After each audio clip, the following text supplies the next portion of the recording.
Welcome back to the Beauty Lab podcast. I am your host, Velia, and this is my co-host, Monina. And today we have the extra special pleasure of interviewing our very first guest on the show, Jenny Altwer. She is a marriage and family therapist, and she's also been my best friend since we were 10 years old. That's true.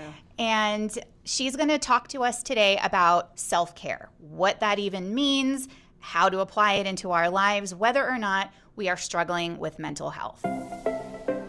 Welcome to the Beauty Lab podcast, your drive time resource for all things beauty, health, and wellness.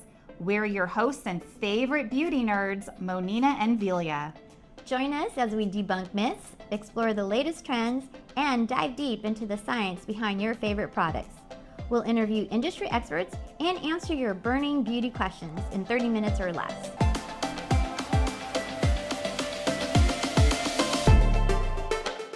Okay, so Jenny, can you tell us a little bit about yourself? Sure. So I have a practice here in San Jose. I work with adults who are suffering from depression, anxiety, PTSD. Those tend to be my areas of focus. And I really like being here, helping people understand about how mental health and self-care can coexist and the benefits of that. And I also participate in a lot of trainings for different organizations so that their employees can also benefit from mental health training. That's awesome. I love that you do that.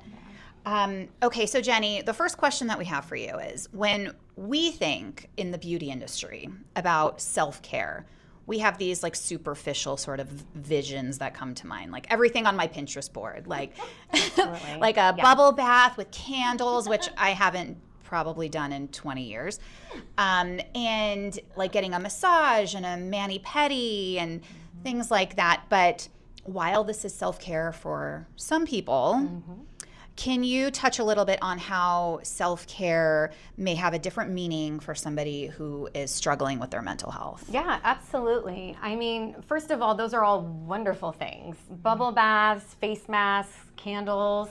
I can't remember the last time I took a candlelit bath either. But we see it in the movies and it looks pretty amazing. The mani-pedi, like there's all those things that I think immediately come to mind when someone says, you just need to practice some self-care. You need to take some time for yourself. And those are all wonderful things. In the world of mental health, as a clinician, when we think about people rewarding themselves or taking care of themselves, I think we also have to appreciate that some people are in a mental health state that doesn't quite allow them the clear and open pathway to get to those places where putting a face mask on feels good to them, or taking time to do a shower or get a massage feels good to them. In fact, it kind of has the opposite impact, where the word self-care feels like a chore or another like heavy burden that they have to do in order to reach wellness. And so as a clinician, I have to be sensitive to that when I'm thinking about the different kind of strategies or coping strategies that I'm going to work with a client on to feel good about themselves, or even just to experience pleasure in some small way, because there can be different bumps in the road to getting to a place where they think that that's attainable. So we kind of have to start at a smaller level and work them towards a place where the word self-care doesn't feel like more work. Right. It does feel like work. Like we all have to schedule it in. This is why we just mentioned a bubble bath with candles, and neither one of us have done that in 10 to 20 years. Yeah, because we never scheduled When's the last time you had a bubble bath with candles, Monina? When was the last time I had a bubble bath? I really can't tell you. What's a bubble bath? It's true. It's true. And honestly, I think what I'm seeing more and more, like the more modern version of that, is taking time to sit on the couch and watch your favorite show for an hour, or do a binge of 3 or 4 episodes of a show. As long as you are doing things mindfully.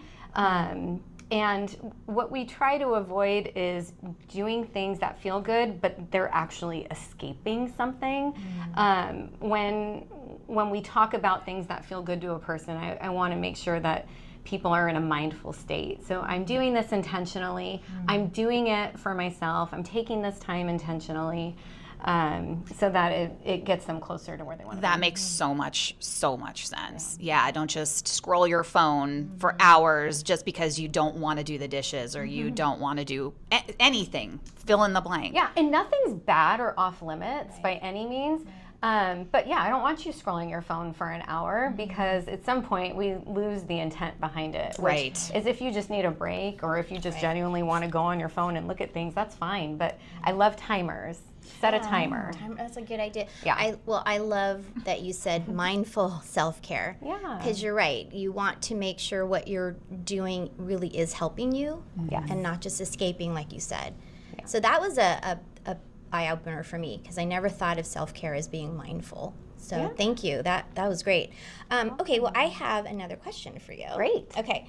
So, like in my day, we were talking about routines, right? So day-to-day routines can mean different things for people. Like for me, my daily routine actually starts at night. I have a night routine so that I can sleep better. That way when I wake up, then I can do my morning routine, right? So like taking a shower, I take a cold shower every day because I don't have a cold plunge. Not yet. And then I do, my makeup, my hair, my vitamins, my coffee, all that kind of stuff. Now, how do you work with someone who is having trouble doing these like hygienic, maybe day-to-day things that we think are normal, but like you had already mentioned, it may be more of a burden for some people that are struggling with mental illness. Can you kind of go over that? And I'll start by saying I've been through my own period of mental health strife and depressive phases of life. So I personally know what it feels like to not be able to engage in a routine that is productive for myself.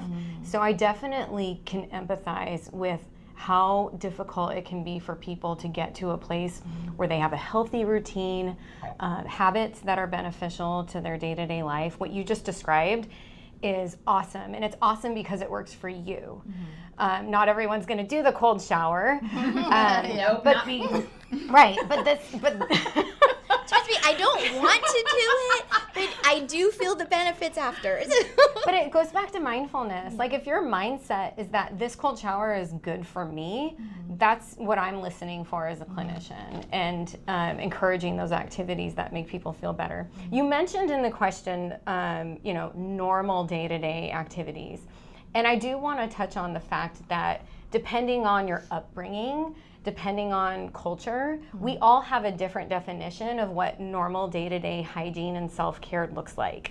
And that's totally fine. And I think when I work with clients, I'm always asking and inquiring, when you are at your best, what does that look like? Because it looks different for everyone. Not everyone showers every day. That's fine. But what is normal for you? And what do we have to get back to that makes it feel like you're back in control again? So that's what I'm looking for. But with folks who have major depressive disorder or even OCD, we run into these roadblocks of even just taking a shower can be a monstrous difficulty in their day-to-day lives. And so again, we start from the beginning and we look at where are you right now? Do we need to bring in some medication so that it can help elevate you to a place where you can just start making those small changes? Because habits and routine can be so incredibly helpful on people's path to wellness. Yeah, I agree. And I also think that your best, you mentioned like what does your best look like? I feel like my best looks different each day. Yeah, and I don't know that we're striving for best every day. Yeah, that's just my perfectionism talking. That's your perfectionism talking for sure. But we want people's daily quality of life to be good. And that's what I'm always checking in. How's quality of life right now, as you would describe it on a day-to-day basis? So that's where I start with folks. But if you want to be your best every day, I am 100% behind you on that. Okay. I think at this point, my overachiever. Right, exactly. I was gonna say at this point, there's no changing me. There's no 90% with you. No. 100%. Oh my gosh. I love the quality of life, though. That's key, I think, for me. What you just said, that's really important. So thank you. Thanks for sharing that. You're very welcome. So as a hairstylist, many of my clients will walk in and they will actually say the words, "Okay, I'm here for my therapy session." And it's kind of like a cliche, but it's so true. Like, people come in, they're tired, they're overwhelmed, they're stressed, and they trust me, they trust their stylist, and they tell me things like, I've heard more times than I ever expected to hear, "I've never told anybody else this before. You're the only person I've ever told this to." I know. Wow. Yeah. So I am the keeper of some juice. Like, we got some juicy secrets in this brain. Hairstylists, estheticians, and bartenders. Yeah, We get to exactly. hear a lot Exactly. of juicy stuff. Yes. So they come in and they're, not in the best place mentally. And within 2 hours or less, they're totally different. I mean, yes, we did their hair, we had nice conversation, but they walk in like, "Ugh, I barely made it to this appointment." And then they don't want to go home when they're I mean, they don't want to hang out with me, but they don't want to just go straight from the salon back home, because they're like, "Well, now I'm going to have to go out to dinner because I look so good." And really what they're saying is they feel good. Yeah. They love how how their physical self is looking, which is making them feel like they literally walk out like a completely different person, which is super rewarding as a stylist. And I know Monina can agree to the same. But my question to you is, what do you think the connection is between the experience of being in a salon or a treatment room and a client's significant mood change? Yeah. Well, I think you answered it in the question. Well, again, first of all, I am the client in the chair. Right. I can speak to, obviously sitting in your chair, and I've sat in your chair before too for makeup. It's connection, and it's a lot of things, but especially for people who are maybe, and you don't even have to be diagnosed with depression, or you don't have to have a diagnosis to be having a bad day, week, Oh, God, month. no. Yeah. You could just be in a life phase where things are incredibly stressful and you're feeling overwhelmed.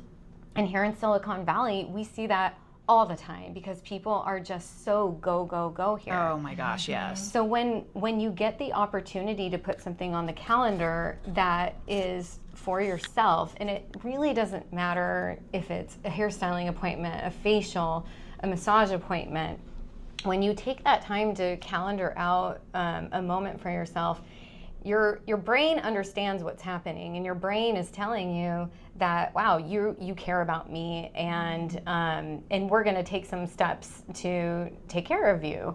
That was a lot of talking in like the third or first person, I'm not sure, but that is what's happening. And when people are feeling a little out of it and a little down and out, the number one treatment for that is human connection. And so when I'm working with clients, I'm always kind of investigating and poking around, who's your community? Who do you connect with? Is it coworkers? Is it your neighbors? And a lot of people live by themselves, so they have to identify where they're getting human connection from. Now, even in human connection, we're not always the center of attention. If you go to work, you're competing with all your coworkers. If you go to church, you have a great community, but you've got all these people around you. When you go in for a one-on-one appointment with someone that's in your industry, that attention is all put onto you. And it's not just attention, it's connection, it's touch, it's human touch. Hairstylists are, touching your hair and having your face just taken care of and touched by an esthetician. These are all positive things, positive touches, and we know that matters in how we regulate our moods. So I know, I took that into a very philosophical side path, but that's why you see these significant changes when people come in and they're tired and they were going to cancel, but they were able to drag themselves in and then receive this hour or two of very personalized care, and they feel like they are in a safe place. And they are. And something I just wanted to add is that, when I was teaching cosmetology, I was teaching a lot of students, hundreds of students all the time. And the first thing I would tell them is, you are in a business in the hair business. You're in the people business, and your job is to connect.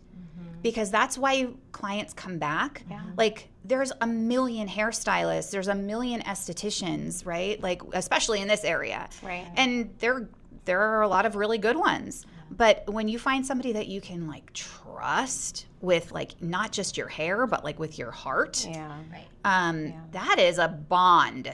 That is a bond. I mean, that's why people tell me, like, I've never told anybody this before. Right. And this is also why I do not double book my clients. Like, when you come in or anyone comes in, I don't squeeze somebody else in while your color is processing.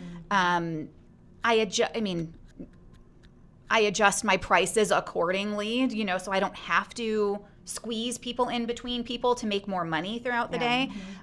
Because I think the experience of having my full attention for that 2 hours is something that my clients all deserve. Absolutely. And it makes all the difference. You don't feel like you're just Being rushed right? out. Exactly. Yeah, you don't, like you were saying, they're coming to us because of that one-on-one connection. And you know what I just thought of when you were just talking about the connection is, didn't we see that exact thing during COVID, how mental health absolutely went through the roof because of lack of human connection? Yeah.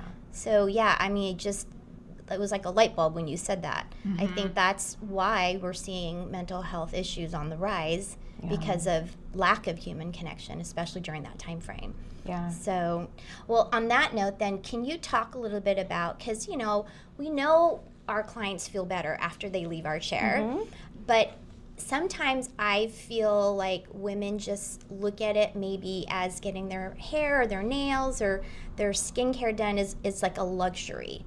And it's not really something tied to a routine, a healthy routine, or self-care. Can you talk to that about women not really looking at it as a luxury, but more of like a necessity for self-care? Yeah, I absolutely can. I think that, I think we're both in fields where sometimes we feel like we're trying to get people to come in to take care of themselves. I offer therapy services, you're a hairstylist, you're an esthetician, and we're always trying to make that argument of, I promise you, like, you'll feel better, things will get better if you commit. And that commitment can be very scary for people because I know you talked about moms, but this definitely applies to, male clients as well. But committing to giving up time often feels like a selfish act instead of a selfless act. And I think what happens over time, and I'm sure you've seen this with your clients, is when they do come in repeatedly, let's say maybe 3 or 4 appointments or sessions, and what happens is their body starts to feel the impact of those encounters. So again, like, we're not talking about pretty hair and pretty face. Right. Yeah. We're talking about how you are feeling and how it impacts your mood and overall wellness when you practice routinely taking care of yourself. And so I think that we are all the gentle guiders of trying to bring people down that path. And for busy moms especially, I think the ones who get it because they do make time for it. They do calendar it and make an effort to show up for those appointments because, like you said, Velia, when you walk out the door just feeling good, your body and your mind remembers that, and so it becomes easier to do that for yourself. Right.